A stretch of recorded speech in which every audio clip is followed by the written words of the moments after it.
We will take the last question from Muhammad Munirul Alam Joy from Bangladesh.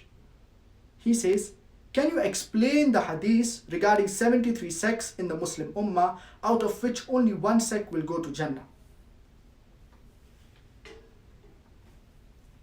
Allah subhanahu wa ta'ala says in the glorious Quran, in Surah An'am, chapter number 6, verse number 159,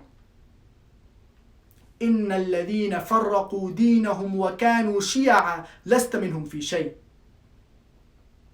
Those people who have divided the religion and have made it into sects, O Prophet, you have nothing to do with them.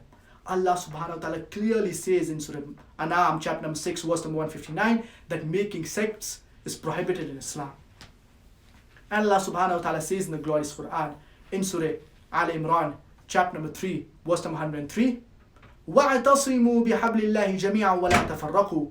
Hold fast to the rope of Allah strongly and be not divided. The rope of Allah, it is the glorious Quran. Now there is a hadith in Sunnah Tirmidhi wherein our beloved Prophet Muhammad, peace be upon him, said that the Ummah will be divided into 73 sects. All of them, they will be in hellfire except for one. And the one that will not be in hellfire will be the one that follows the path of our beloved Prophet Muhammad, peace be upon him. The Prophet, peace be upon him, he said that the Ummah, it will be divided into 73 sects. That does not mean that our beloved Prophet Muhammad, peace be upon him, he said that make sects in Islam. He never said that.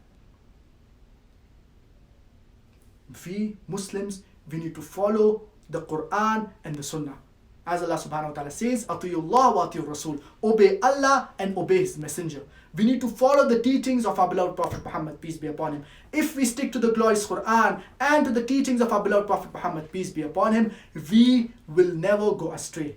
So we should abstain from making sects in Islam. The Muslim Ummah should be united on the Quran and the Sunnah. It is a requirement that we Muslims, we are united. Many Muslims, they fight on small and petty issues.